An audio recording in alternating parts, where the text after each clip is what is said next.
نبی کریم صلی اللہ علیہ وسلم نے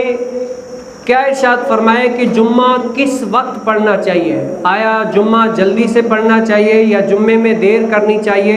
اور یعنی کتنی دیر کرنا چاہیے، اور جلدی کریں تو کتنا جلدی کریں؟ اس کے بارے میں نبی کریم صلی اللہ علیہ وسلم نے کیا ارشاد فرمایا؟ حضرت انس بن مالک رضی اللہ تعالی عنہ سے مروی ہے کہ نبی کریم صلی اللہ علیہ وسلم جب سخت سردی ہوتی تھی نا، جاڑے ہوتے تھے، سخت سردی، تو حضور علیہ السلام اول وقت میں ہی، زوال کے وقت میں ہی جمعہ پڑھ لیا کرتے تھے، جیسے آج میں اور آپ پڑھ لیں، یہ کیا ہے؟ زوال کا وقت ہے۔ اول وقت میں جب سخت سردی ہو تو حضور علیہ السلام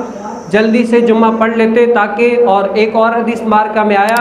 کہ گرمیاں ہوتی، یعنی سخت سردی کے بعد حضور علیہ السلام جاتے اور صحابہ کرام پھر جا کر جمعہ پڑھ کے اپنے گھر میں جا کر قیلولہ کیا کرتے تھے، آرام فرمایا کرتے تھے۔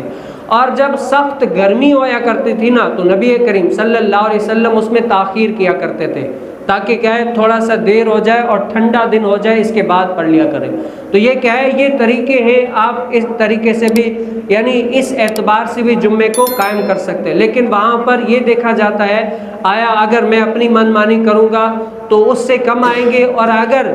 لوگوں کی آمد و رفت کو دیکھا جائے کہ کس وقت لوگ جلدی آئیں گے، تو عرف عام کا تقاضا یہی ہے کہ جس وقت لوگ سب سے زیادہ آتے ہوں، لوگوں کی مصروفیات کم ہو، لوگ نماز میں، جیسے اگر آپ 4 بجے یا 3 بجے کے قریب رکھ دیں گے، پھر لوگ پھر اپنے کاموں میں مصروف ہو جائیں گے، اس سے کیا ہے، لوگوں کا جمعہ ضائع ہونے کا زیادہ خدشہ ہے۔ تو اس سے کیا کریں، آپ اول وقت میں جمعے کو ادا کر لیں اور جمعہ اس طریقے سے ہو جائے گا۔